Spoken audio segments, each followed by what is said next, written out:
Welcome to Generations. Originally called Seniors in Action and under the guidance of the City of St. Paul, we are now an independent production. We have just completed our 15th year on the air, and throughout that time our mission has remained the same: to help people 50 and better lead happy, healthy, and productive lives. On this episode, we would like to demonstrate our faithfulness to that mission by providing clips of some of the demonstrations we have featured on the program. First up is former co-host Jeffrey Zeller, who shows what a worthwhile hobby playing a musical instrument can be after retirement. The number I'm going to perform is called Markin' Time. I wrote it about 35 years ago when I was living in Venice Beach, California. It's a melancholy song. It's, as the title says, it's about kind of an aimless life, which is the type of life I was living at the time.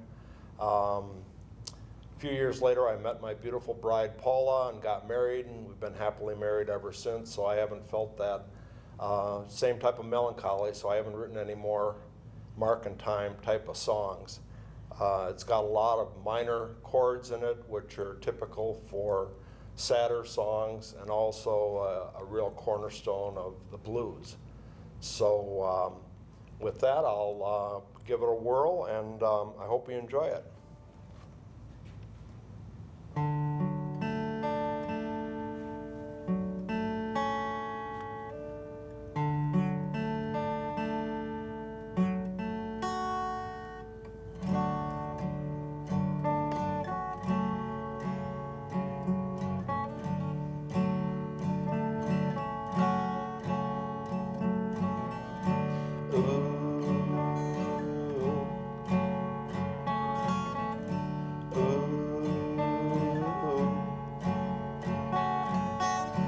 Markin' time never used to be a crime, just another way of living.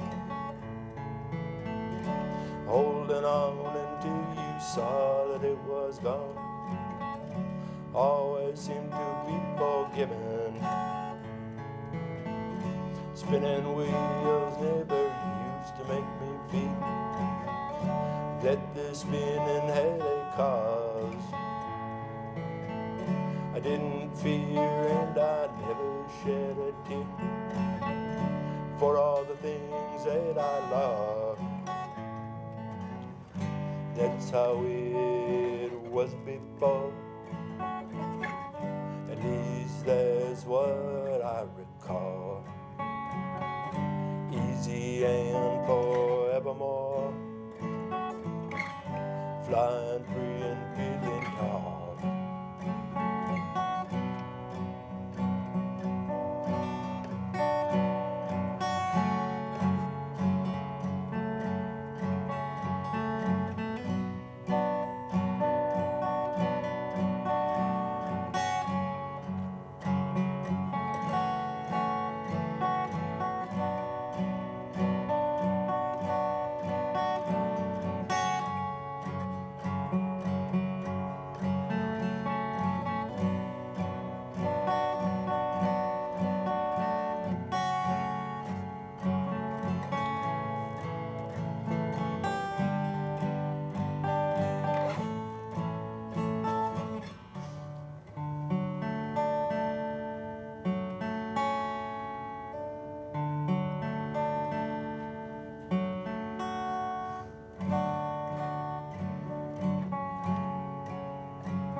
So and dove always used to rise above the earth, the sea, and the sky. Rising breeze carried him away with ease, as if he never had to die. That's how it was before, at least that's what I recall. Easy and forevermore, flying free and feeling tall.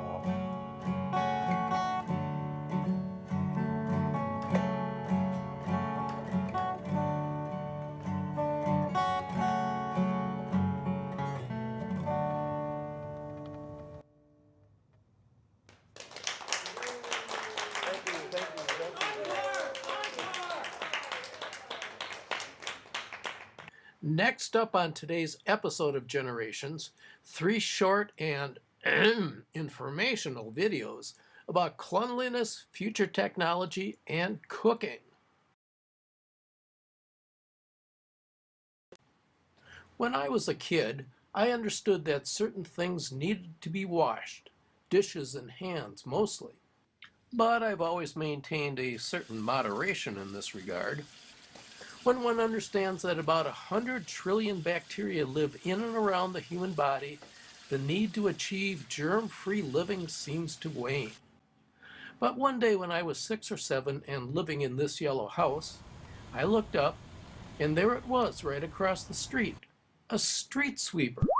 And I was astounded and enchanted. Imagine that, someone and something that actually cleaned the streets. Streets that are normally cluttered with grit, grime, rocks, bugs, twigs, and of course litter. This experience made a lasting impression on me, so much so that to this day, nearly 60 years later, I note with a certain reverence those city workers who drive past my house every spring just to tidy up the street, for the moment making at least as neat and clean as several of the surface areas within my own house. This year I decided to try an experiment to see just how clean these street sweepers actually made the world right outside my front door. Okay, here comes the street cleaner. My first really desired for a job. Away he goes. Now let's try a little experiment here to see how good of a job he did. There is, of course, the old 5-second rule where if you drop something on the ground, you can pick it up within 5 seconds, although some people, of course, would never consider doing such a thing. So we'll put a cookie on the pavement and leave it there for 3, 4, 5, 6, 7, 8, 9, 10. And meanwhile, there the guy goes again.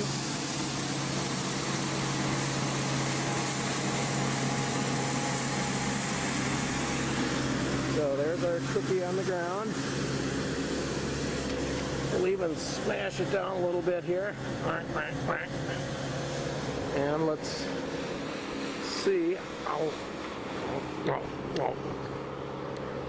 Ah, tastes good. I mean, I can't complain. Tastes good to me.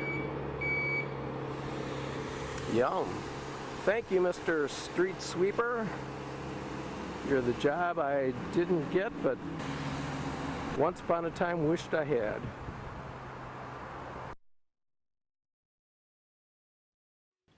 I'm warping our way a decade into the future to show you a useful innovation that has become commonplace in most major cities. By virtue of their futuristic qualities, and with a nod to Arthur Stanley Eddington, who first came up with the concept, these devices are called Times Arrows, and many have been given a design to reflect their name. It's a voice recognition and response system that has been installed in virtually every intersection. It can interpret and respond quickly to any kind of question you ask it, and also fill in incomplete sentences with the most likely correct answer. Some even say it has some eerily human emotions. Let me demonstrate.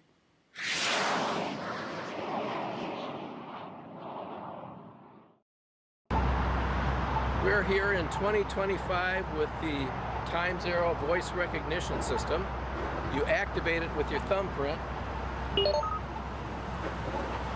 Now it should be set to carry on a conversation. So time zero, what is it as you look at me standing here that I could stand to lose 10 pounds of? Weight. Yes, unfortunately that's true. Okay, the next one. This will be a fill in the blank in the middle of a sentence. When a person is depressed, what of the world rests on their shoulders? Weight. Yes, the weight of the world. Okay, now just one more for you here. There's a famous saying originally written by John Milton that was made famous by Churchill during World War II. So fill in this sentence for us. They also serve who only stand and... Wait. Yes, wait. Okay, very good. Thank you, time zero. We'll be back to you another day. On to the next segment. Wait. No, I've got to go. Sorry. Got things to do. Next time. Wait. No, it's over. Okay, your star days are done. And now I'm getting out of here. Wait.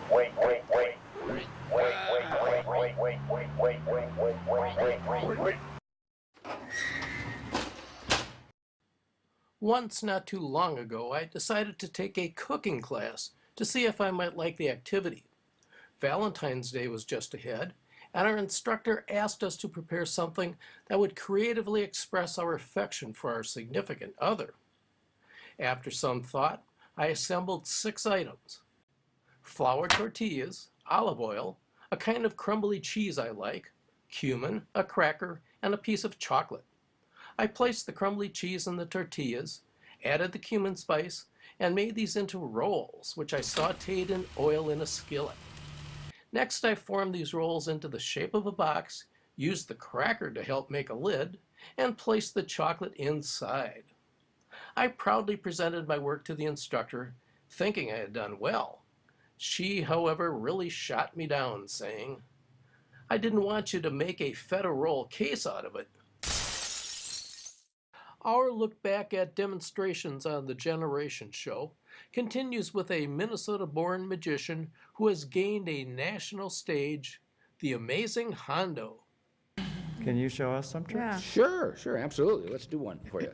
Give you an example of how I actually make a trick fit an occasion. So I even brought out a brand new deck. They're still in order here. Let me mix them up just a little bit. Actually, what I'm going to do, Ed, is I'm going to have you just say stop as I run my thumb down. Stop. All right, you stop me on the 7. Take a look at the next card. And are you okay with it? Is that an okay card? Yep. All right. I'm going to give you the Sharpie to personalize this. I'm going to have you write Ed on the face of the card. The face of the card is where the value That's the exists. face? Yeah, where the value is, yeah.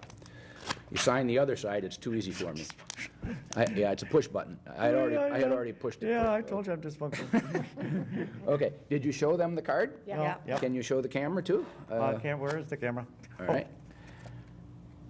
All righty. Okay, Now I'm going to shuffle till you say stop. stop. All right, we'll place it right here. Okay. Now, nothing tricky, no fancy moves. The card can't be on the top, can't be on the bottom, somewhere in the middle.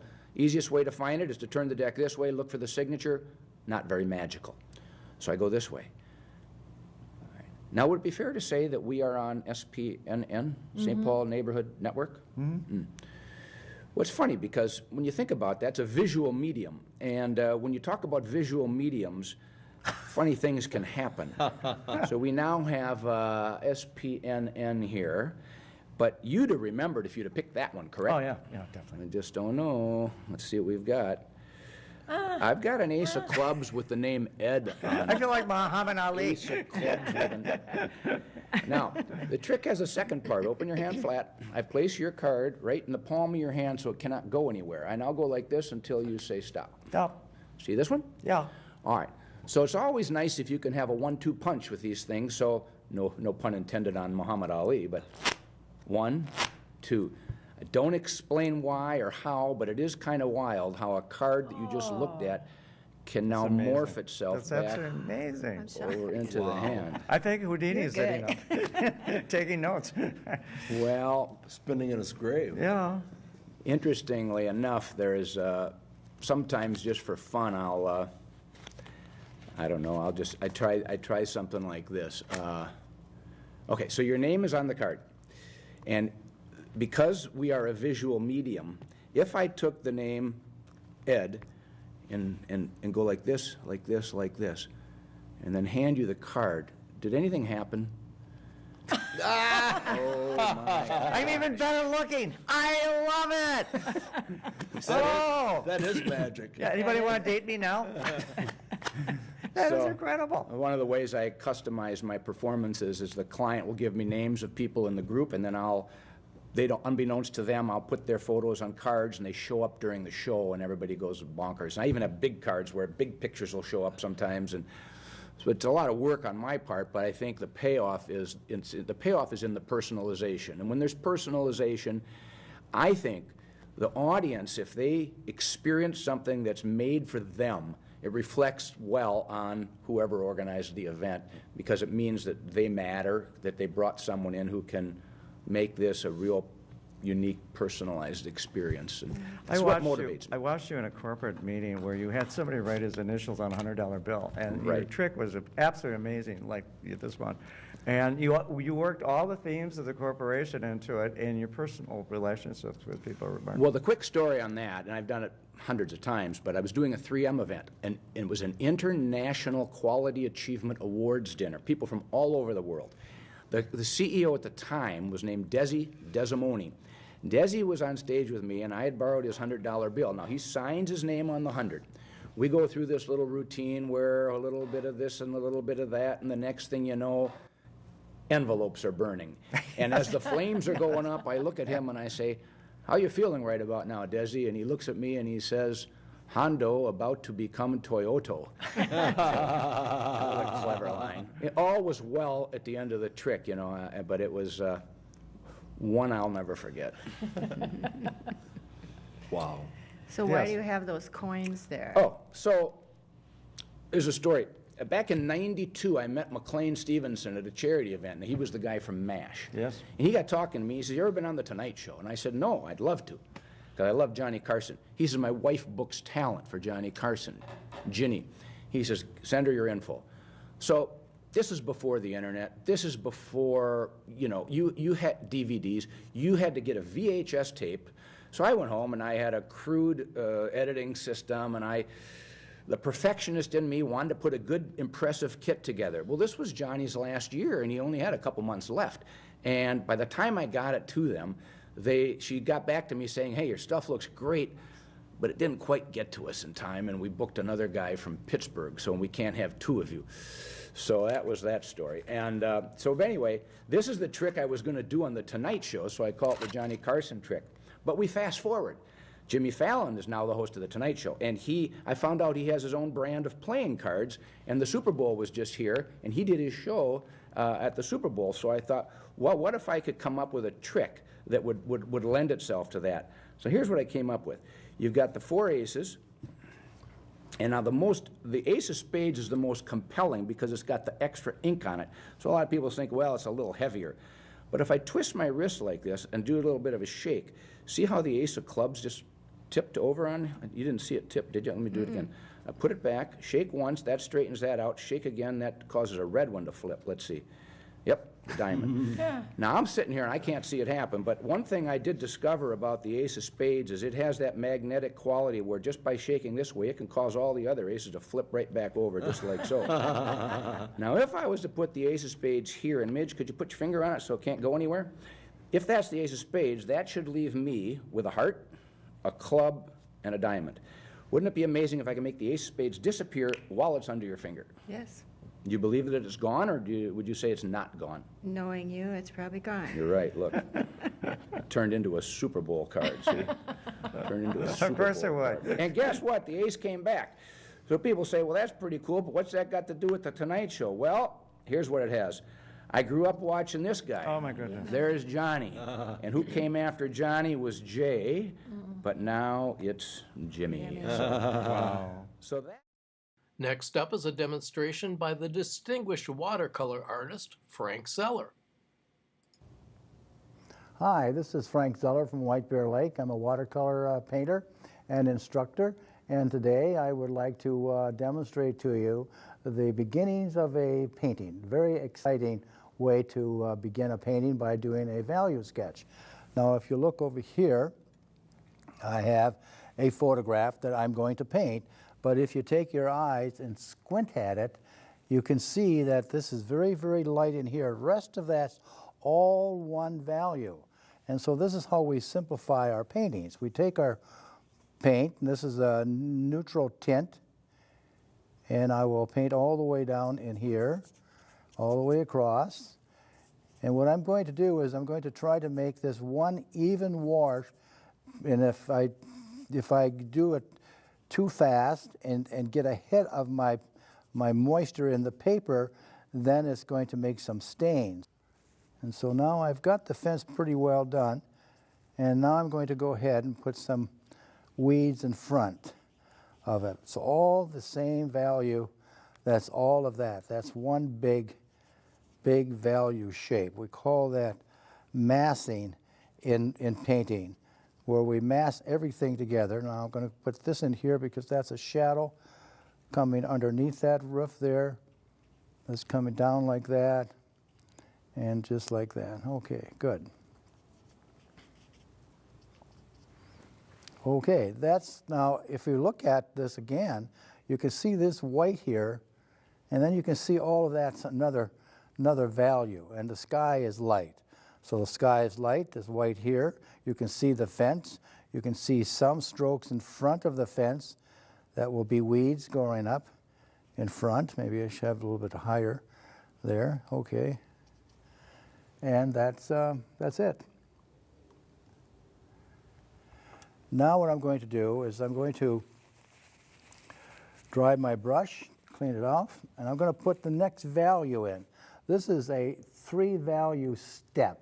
What happens is that we have a lot of shapes within this up here, a lot of shapes, and we combine them into one big shape.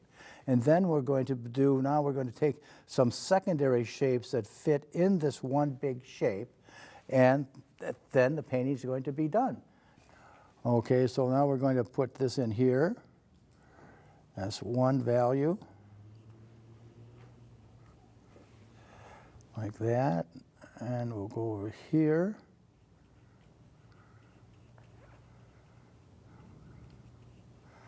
We have a lot of weeds and stuff there, so I'm going to just go right straight across. I have some branches coming up here that would be part of that.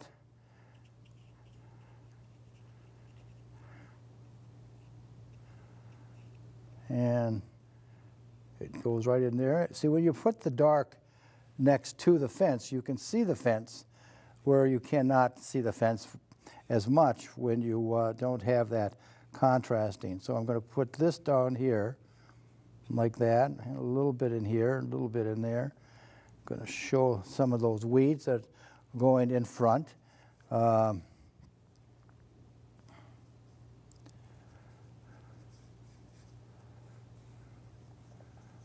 It's a very complicated thing down in here, and so you got to be careful that you don't put too much detail.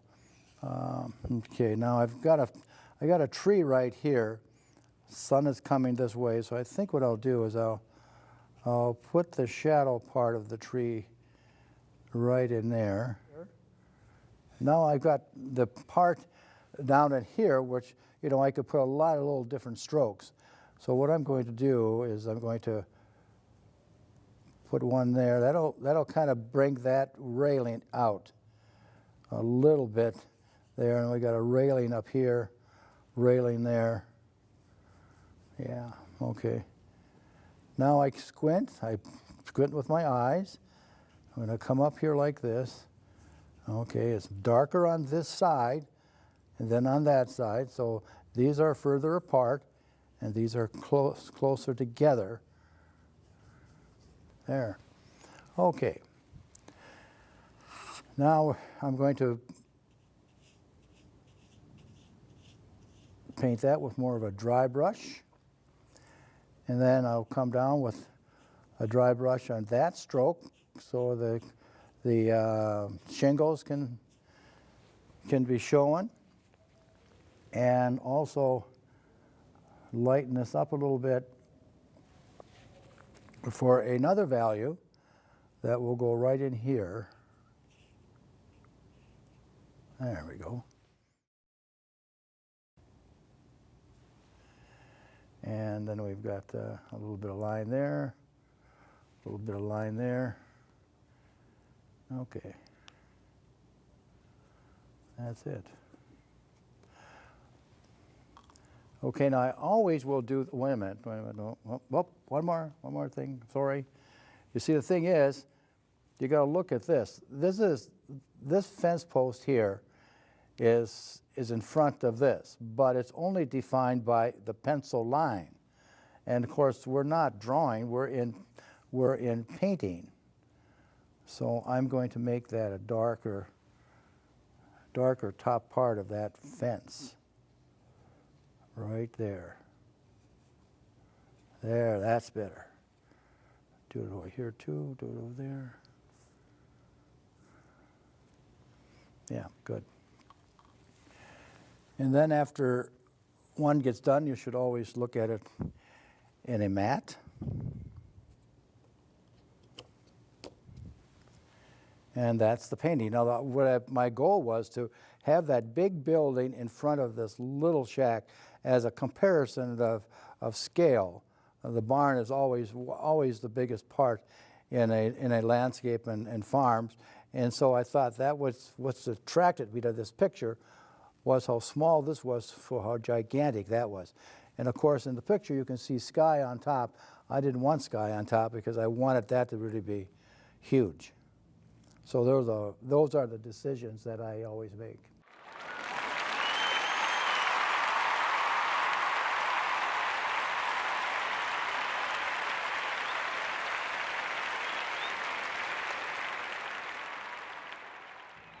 Thank you. Finally, here's our contribution to the internet trend known as the Mannequin Challenge.